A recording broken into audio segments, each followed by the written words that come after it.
So welcome everyone to our sixth session of our current series of boosters and beyond, specifically looking at wounds. If you're not familiar with who we are the IPRO QIN-QIO. CMS has provided the contract to IPRO for these 12 regions shown here. IPRO specifically covers New York, New Jersey, and Ohio. Health-centric advisors help support Connecticut, Maine, Massachusetts, New Hampshire, Rhode Island, and Vermont. And Clarence helps support Maryland, Delaware, and the District of Columbia. So together we are 3 companies under the IPRO QIN-QIO. So if anyone asks you if you know who IPRO is or if you're working with IPRO, you say yes. And with that, I'll pass it over to Mary Ellen to talk a bit about our vaccine updates. Hi, everybody. So just an update on the COVID vaccine booster. Hospitalizations have been pretty much status quo, which is good. They actually saw a little bit of a decrease last week. So the 7-day average is 3193. It's down just a little bit. And bivalent boosters are slowly ticking up. So we've seen 37.6 million having received an updated booster dose as of the 24th of November. I believe that's actually up from 26 million. So that's good news. But still, we have lots of work to do. 31.3% of adults over 65 have received their updated bivalent booster, which is good. It's going in the right direction, but could be a little faster. The variant summary page on the CDC, on the COVID data tracker, is really informative if you're interested in what variants are circulating. The BQ strains have toppled the BA5 strain, so they're the most current strains circulating. And though the bivalent booster does target BA5 and BA4, these BQ1s are sort of like grandchildren of these variants. So they're the jury's out as far as the effectiveness with the vaccine, but there is some suggesting that it does provide some coverage for these new strains. So certainly more to come on that.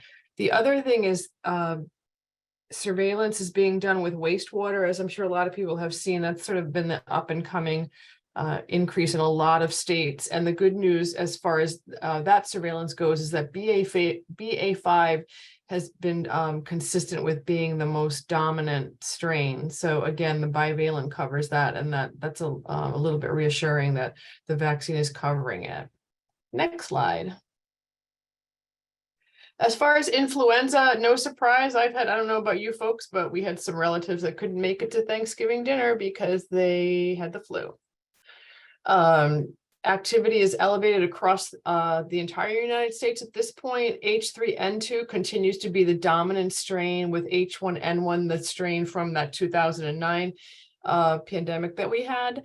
That's about 24% of the circulating strain. Hospitalization rates are still at this week 46, higher than they were at this time a decade ago. We've seen 6.2 million illnesses, up from about 4.4, I think, from last week. 53,000 hospitalizations, which is a big jump. I think it was 39,000 last week. The deaths, while they've climbed, haven't been as concerning as the illnesses and hospitalizations. It was 2,100 last week, but 2,900 deaths so far reported. The flu vaccine for this current season continues to be a good match, which is reassuring. I think last year or the year before, it was right about this time that we were told that the flu shot wasn't really a good match. So that doesn't go well with trying to encourage people to get it. So certainly encourage folks to get the flu vaccine. It's not too late. It usually takes about 2 weeks for the shot to get to its maximum effectiveness. So that would be right before the next wave of holidays. So that's it. Thanks, Josh. Perfect. Thanks so much, Mary Ellen. So today we have Dennis going to be talking to us about wounds.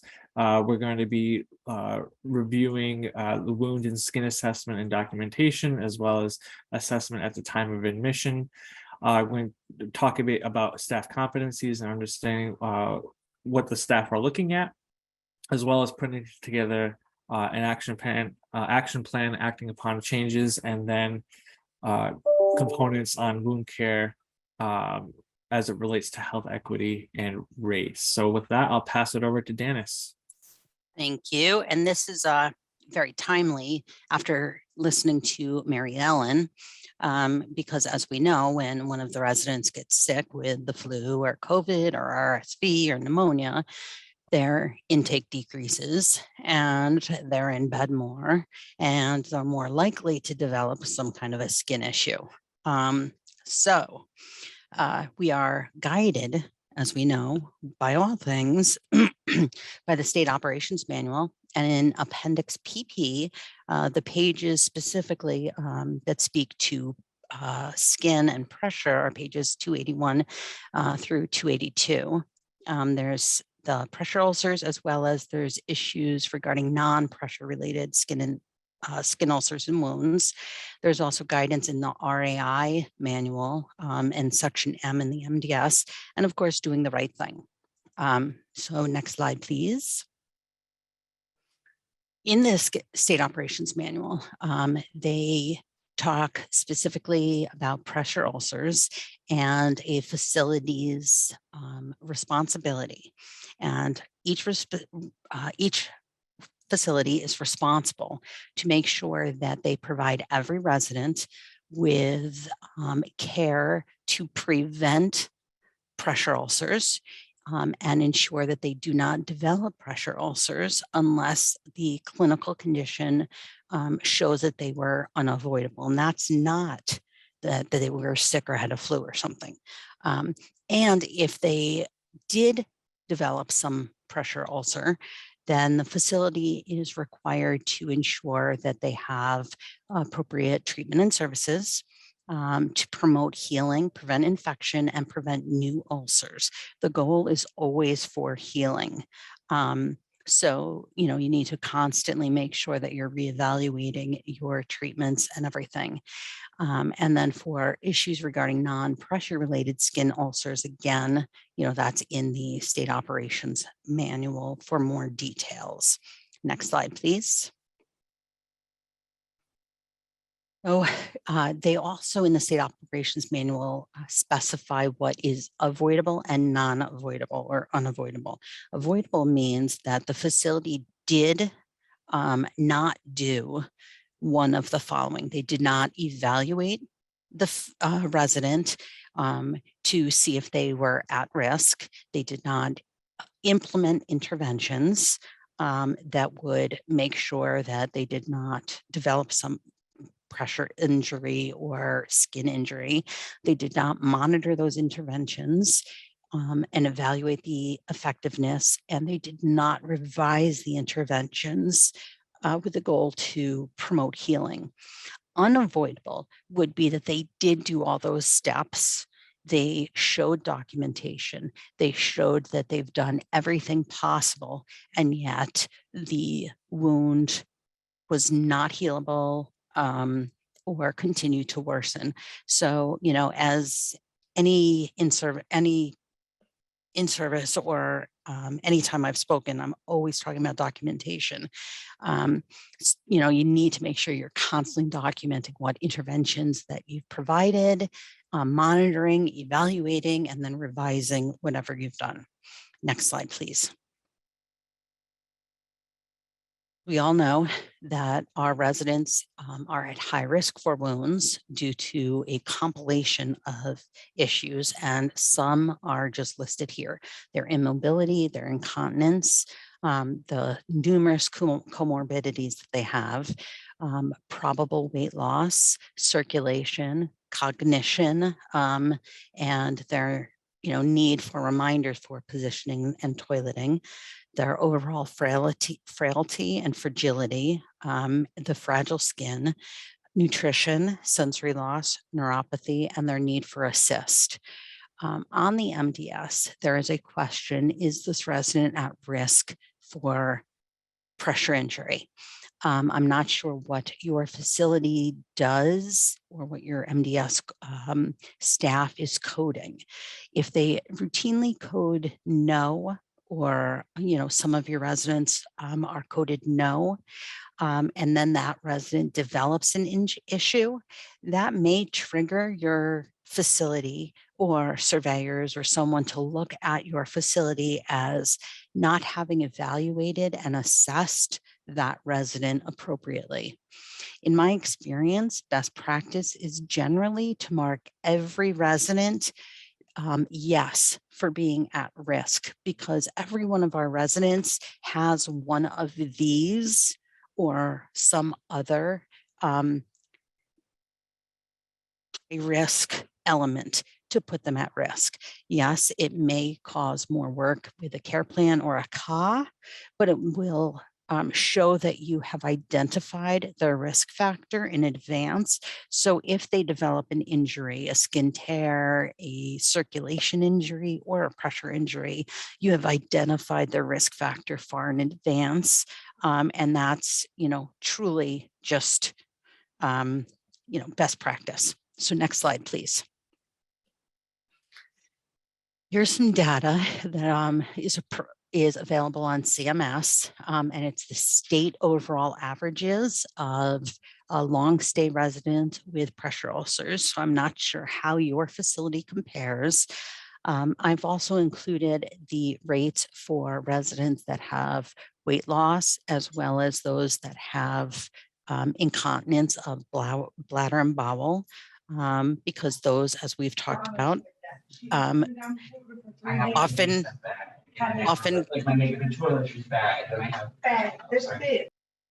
often go hand in hand.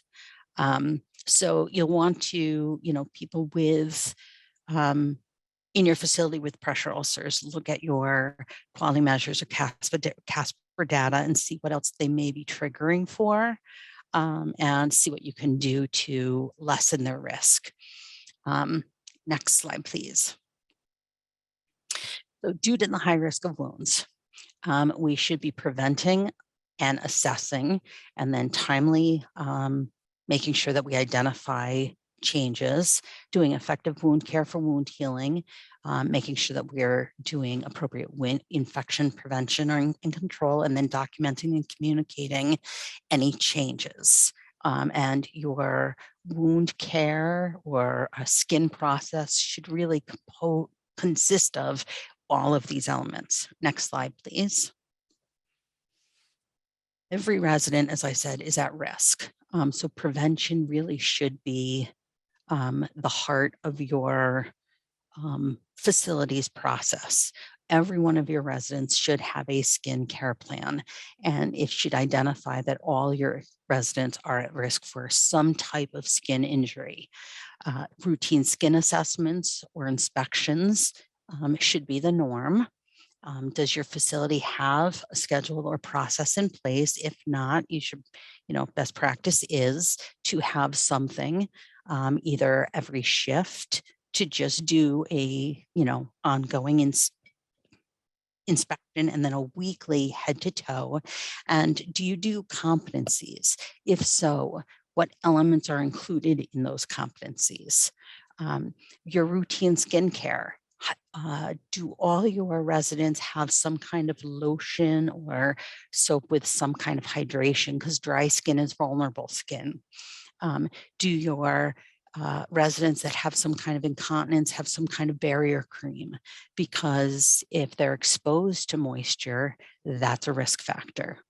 So you really want to look and see, what they have and what you have preventative wise. It's easier to prevent than to treat, and it certainly costs less, and it's a lot less staff time to prevent than to treat a wound. Do they need cushions or mattresses? Are they the appropriate cushions or mattresses? And do you have them on a schedule to ensure that the cushions are still in good condition? If they're on a cushion, is the cushion being moved from the recliner to the wheelchair to the chair? Do they need more than one cushion to ensure that that cushion is in place when they need it? And then a position schedule. if they need a positioning schedule, again, the MDS is very clear and specific. You can't be marking on the MDS that they have a positioning schedule unless it's very spelled out, timed, and everything else. But that doesn't mean that for certain residents, you can't put some type of positioning schedule in place to make sure that they're offloaded from a specific site to ensure and prevent a issue from developing. Next slide, please.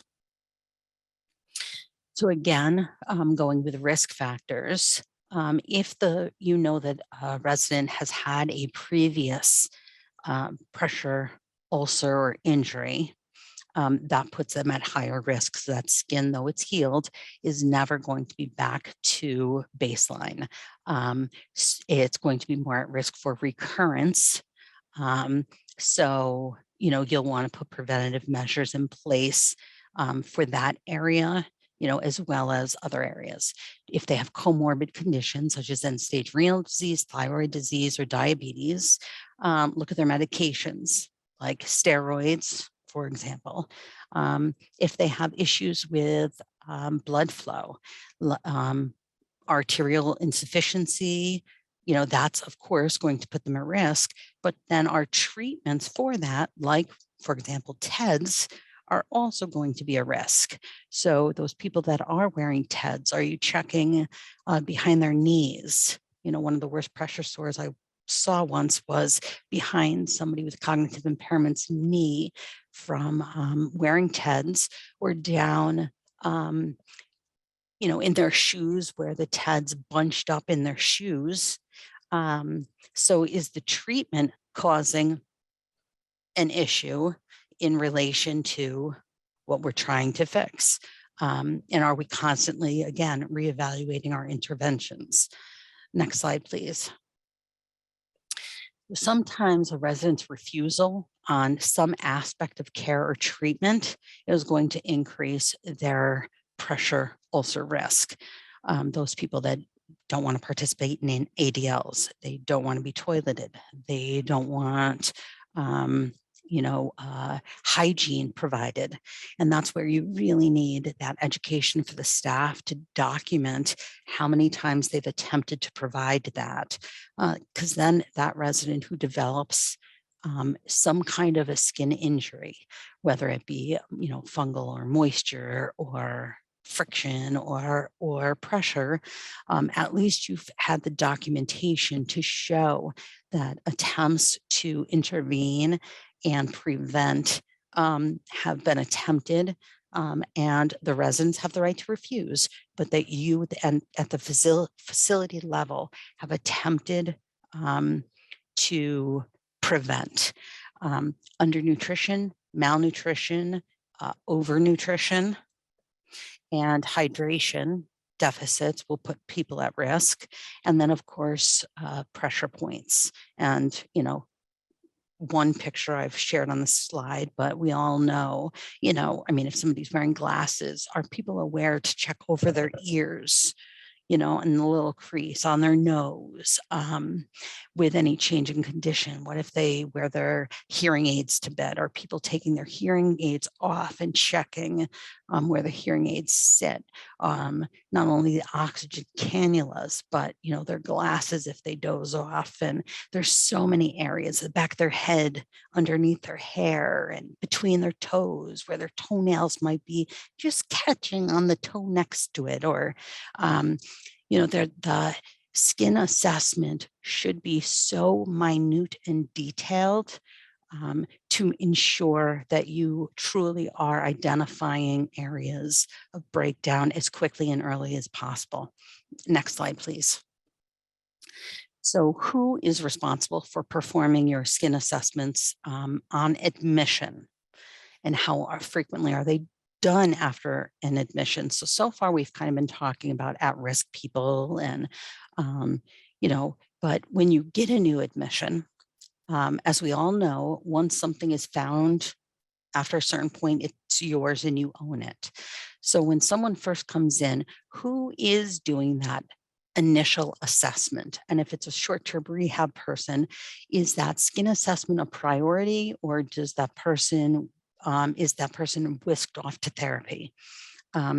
Is that skin assessment a priority, or is that person, wearing their shoes for a few hours, and then when the first person puts them to bed, they're cold, so they keep their socks on. Then they get up in the morning and go to therapy for several hours. So now really the first person that's been able to take off their socks and gotten a real look at them, it's 16 hours into their stay, and you realize there's an issue. And by that point, that's yours. So how frequently are they done after a new admission? And are you prioritizing that? Are you making sure that that head to toe assessment is done and a priority, and everything is being done? Is there a process regarding how, when, where are the findings documented? And when a change is identified, how is that being communicated? Next slide, please. Your staff trained to identify changes based on skin age, because we all know age changes skin, color and tone. That slight pinkness that we see as skin has a little bit of pressure, you may not see in darkly pigmented skin. So it's not as easy to see those early changes. So are staff aware? Data shows that darkly pigmented individuals tend to first present with far worse staging wounds than lightly pigmented integument because it's more difficult to evaluate. So a lot of times you have to rely on other factors. So are your staff aware of that? Are your staff expected to complete competencies on a routine basis? Does your facility have a wound care team to look at wounds from an IDT perspective? Because everybody has a different way of looking at things.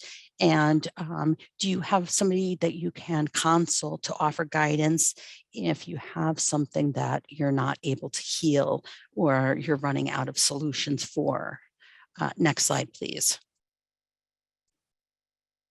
So your competency, I've already talked about some of this, but does your competencies include the appropriate positioning, areas to observe, steps to take if a change is noted, infection control training in relation to wound care? That's one of the biggest deficiencies we've been seeing in some of the surveys we see is people not changing gloves and washing hands in wound care. Documentation regarding wound care, skin injuries due to the different types of skin injuries, treatment guidelines, and your competency should not just be about pressure injuries. Next slide, please. As I said, identifying skin changes should happen as quickly as possible because the earlier it's identified, hopefully the easier it would be to heal.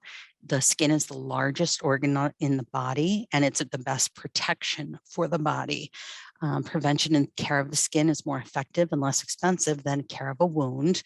And it's one of the best ways to help protect some of these folks. Once they get some skin breakdown, it makes them more vulnerable to other infections. And the appearance of skin can vary depending on, as we've talked about, weight, race, age, and the type of skin they have. Next slide, please. So there's all different types and causes of wounds, and I've just listed some here. And the reason we care and the reason it matters is because the treatment differs and the ability to heal it will differ. So you may benefit from having a wound care consultant come in and help you determine the cause. And that may help you with documenting whether you are responsible for healing that wound, whether it's avoidable or unavoidable, and some of those other factors that's stated in the RAI and State Operations Manual. Next slide, please. So every wound should be evaluated, as I said, avoidable versus unavoidable, because the expectation is that everything is healable. But there's some that could be more difficult to heal. So, get an expert. Next slide, please. Make sure that you communicate and document as much information and as much detail as possible so that you're painting a picture and everyone can determine if there's been changes in the wound. You can't really manage what you can't measure. So if if nobody knows what the baseline of a wound is, then you don't know if there's been changes. So you want all the information and you want to train your staff to provide all the possible information that they have at their hands and within their scope of practice that they can regarding what they're seeing. Next slide, please. So wounds related to chronic disease impact minorities more because they many times have decreased access to primary care providers, or they don't have the health literacy to really understand or implement what the primary care providers may be advising. And they understand or may not be able to implement on a day-to-day basis what their physician is recommending that they do. Chronic disease is often not managed or understood for minorities or individuals with poor health literacy, and healthcare providers are often not taught to identify changes in different skin tones or textures. Next slide, please. So I know we're running short on time. Documenting in EMAR and MDS. Next slide. Make sure that you always provide base assessment, highest stage of the existing wound at its worst, never use reverse staging. And as I said, give the current number of areas and as much information, the most severe tissue that you see. Next slide, please. So if you have a new admission, you want to be as thorough as and detailed as possible because you do not want to own that wound. I've given an example here of example of a new admission. Don't just say a open area was noted on the sacrum.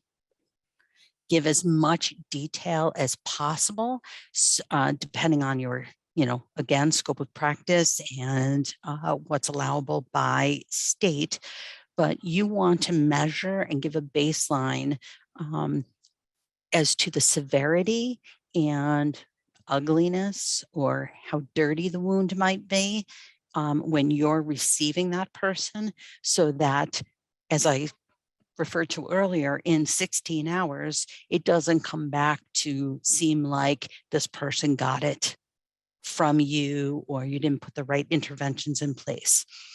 Next slide, please. Make sure that you document interventions and prevention. Make sure your staff is aware of other ways to assess darkly pigmented skin. If you do have somebody with some skin changes and they have darkly pigmented skin, use that as an educational opportunity with the resident or family's permission of, how to assess them using temperature or other aspects. Make sure that you identify residents that are at risk due to comorbidities, and make sure that you're looking at all aspects of pressure, the intensity, the time, the location on the body requires a certain amount of pressure depending on where it is. Next slide, please. So if you've identified an opportunity that you could improve your processes regarding skin injury, what's your next step? Next slide.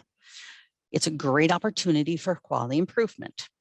So you want an action plan with SMART goals: simple, measurable, attainable, realistic, and time-bound. Next slide. We have a wound tracking tool that many of you may be aware of. If you're not, it's on our resource library, or reach out to one of us. Next slide.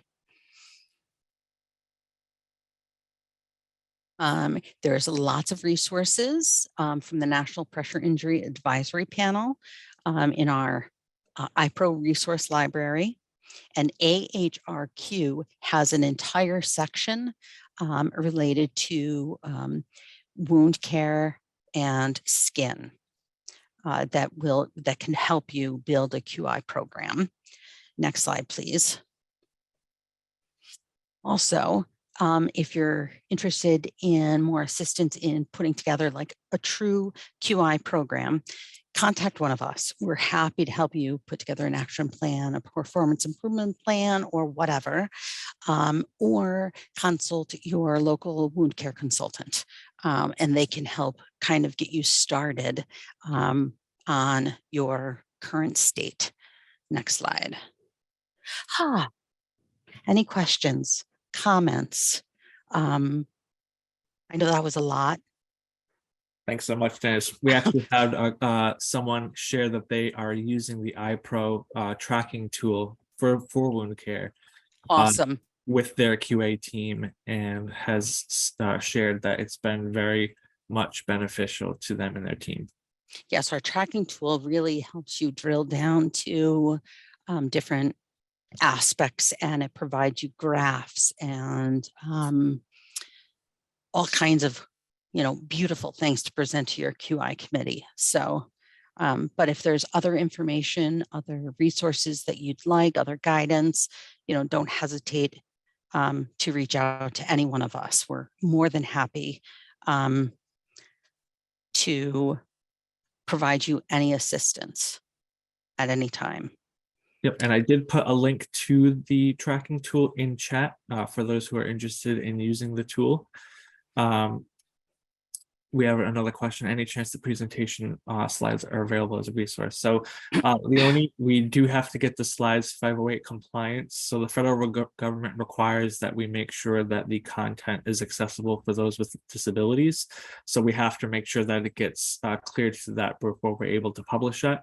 And once it gets cleared, it should be published and publicly available on our website.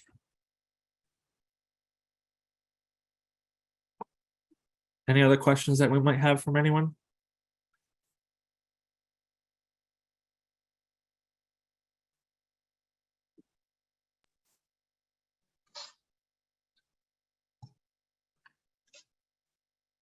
Right, I'm going to put the tracking tool link again in the chat for any of those that might have missed it. And let's see, how do I find my local resource? Maureen shares, how do I find my local resource individual? So Maureen, do you mean specifically us here at IPRO? What state are you from? Yeah, or are you talking, yes, New York. You can contact me, pro.org.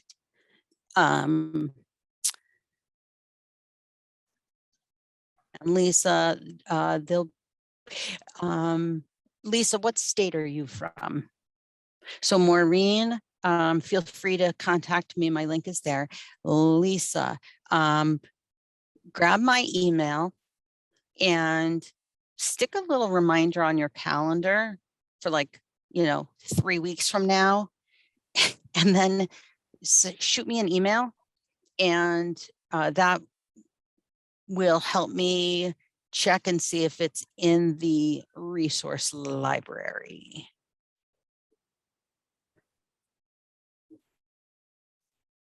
All right. Well, I'm not seeing any other questions at this time. That will be it for today's session. Before you leave, if you could just let us know if you found today's session helpful, that would be very much appreciated. We also have a replay of today's session tomorrow at 3:30. So be sure to remind and share with folks who might have missed the session today that you feel it might be beneficial to. And then we also have our IEP3 session this Thursday at 11 o'clock. So we hope to see you folks there as well. And with that, that'll be. Josh? Yep. Hi, it's Melanie. I just wanted to talk about our opportunity to kind of what we're going to be looking at building some more training programs, and wondering if you had an opportunity to ask the audience if what type of topics they'd want to hear about in the future. Sure. Yeah, so that's a really good point. So we're actually coming to the end of the year. I can't believe it's already December in a couple of days. And we're actually starting to develop and look at what we should be on topics we should be focusing on in 2023 for you all. So we'd like to actually get some topic ideas from you folks about what you would like to see in next year's education. What are some topics that you'd like for us to focus on so that we can actually integrate your feedback to help direct what we do next? Skin tears is something we don't hear enough about, and we see them so often. So I'd like to see more on that, prevention and so forth. Perfect. Thanks so much, Leonie. Appreciate it. Angela also shared some diabetic wounds. Mhm. Skin tears.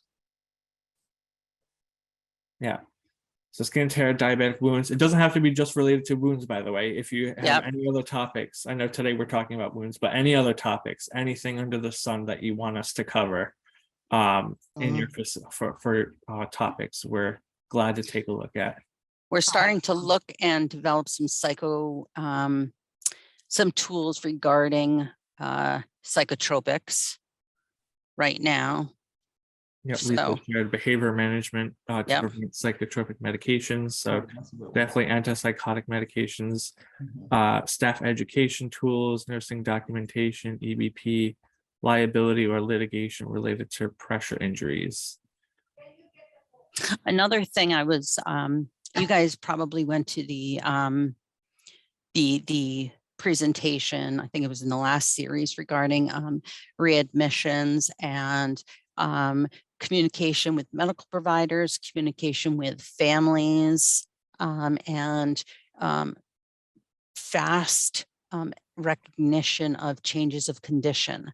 I'm not sure if any of those, digging in deeper to any of those topics, you think would be beneficial to prevent readmissions or emergency department visits.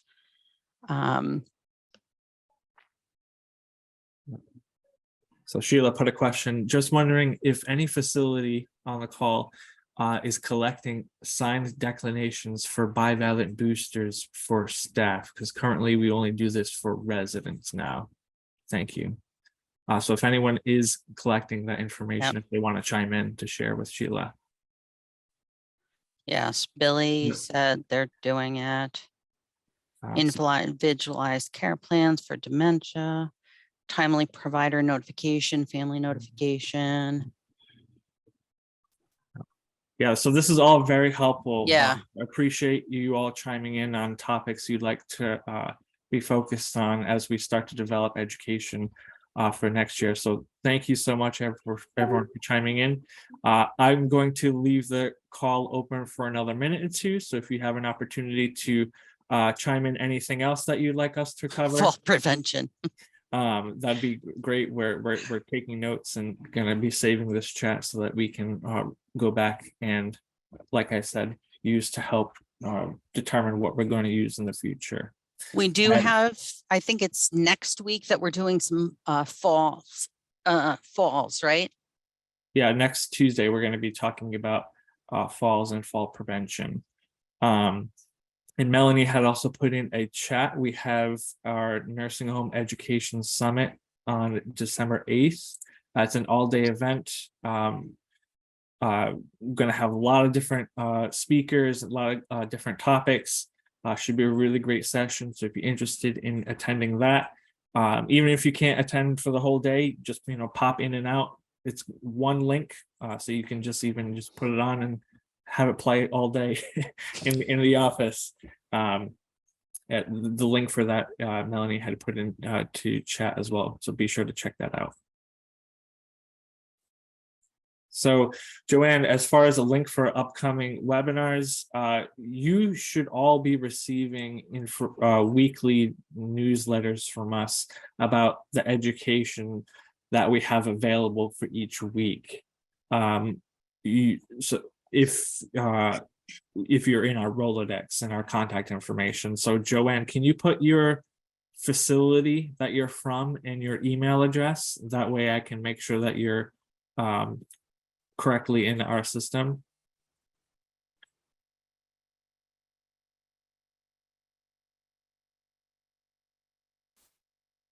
Okay, perfect. So I'll double check that. All right. Well, so that'll be it for today. I'm going to end the call. Thanks so much, everyone, for chiming in. I'm glad you all thought this session was beneficial to you. Take care, everyone. Have a good day.